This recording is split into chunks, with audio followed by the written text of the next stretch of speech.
The nation of Thailand is located in Southeast Asia, surrounded by Cambodia, Laos, Malaysia, and Myanmar. Tourists travel there for its warm climate, delicious cuisine, and to explore its unique culture. Known as the Land of Smiles, the local people are friendly and hospitable.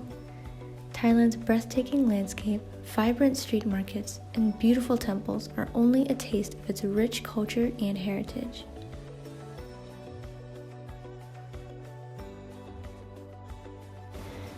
Despite its success in being the 8th most popular tourist destination in the world, Thailand still struggles in certain areas, especially in the economic sector. Initially, Thailand experienced significant economic development.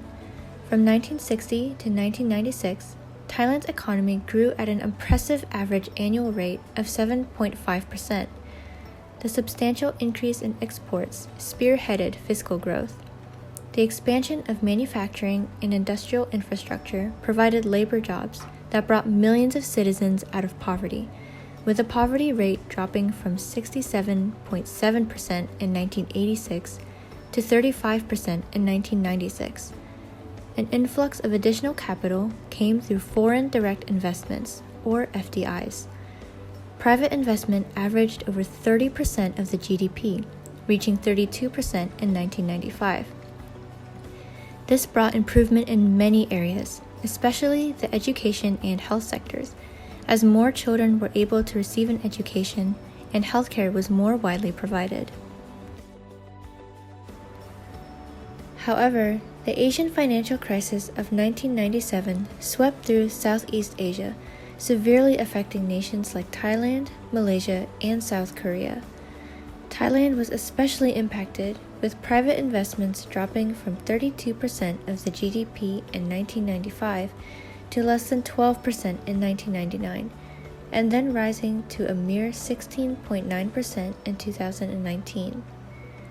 The Great Recession, a global economic crisis in 2008, heavily affected Thailand's international commerce, with tourism dropping 14% and exports falling 19% due to lack of demand. According to the World Bank and Thailand, the average growth in total factor productivity, or TFP, stagnated from a high of 3.6% per year during the early 2000s to just 1.3% during 2009 and 2017. Thailand also went through various natural disasters and political unrests before COVID-19, the global pandemic that dealt a huge blow to the economy, which declined by 6.1%. A survey in June of 2021 reported that at least 70% of households experienced a decline in income since March of 2020. Thailand has had more difficulty recovering financially from these crises when compared with its neighbors.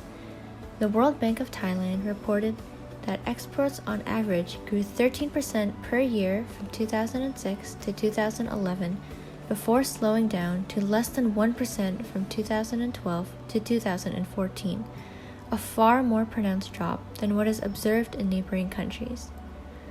One reason for slow economic growth is the lack of development in non-agricultural sectors. Many citizens returned from their industrial jobs to agricultural labor. The wage premium from industrial work was all but gone, which did not incentivize people to return. Poverty is also on the rise as reduction rates started slowing in 2015.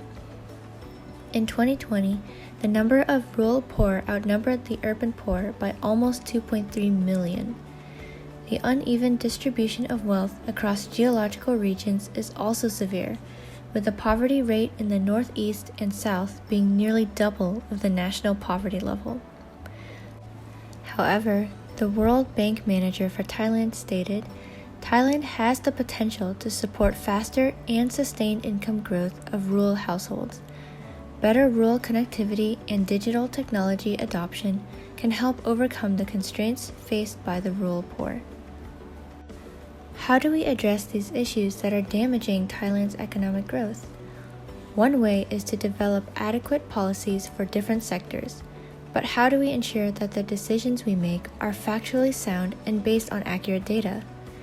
With technology, we can collect information through data analysis to predict growth or decline in certain areas and make informed decisions. In this segment, we are diving into the heart of my major study and passion, data science and management.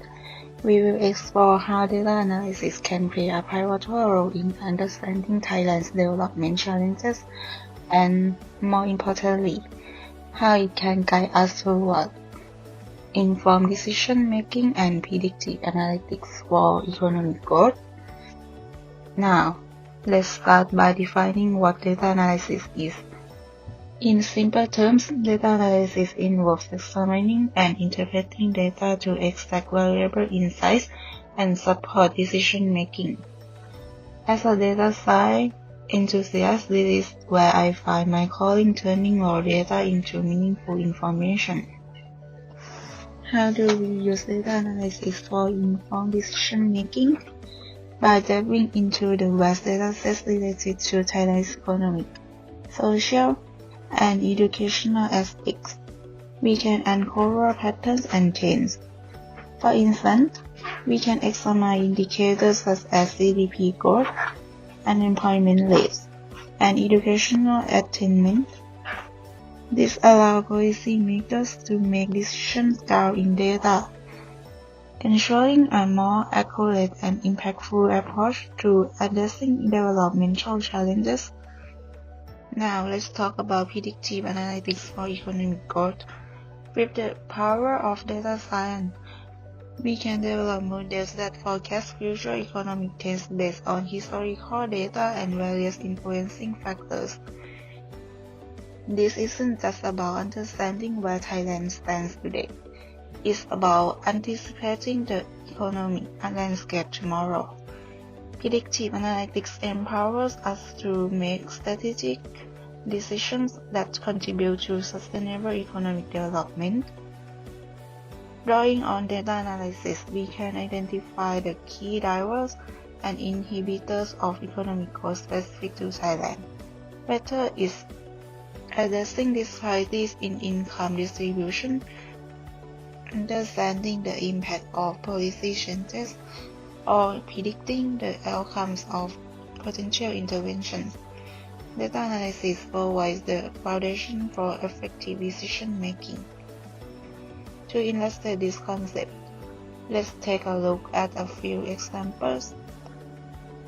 This visuals depict the power of data analysis in uncovering insights that are crucial for shaping the economic future of Thailand.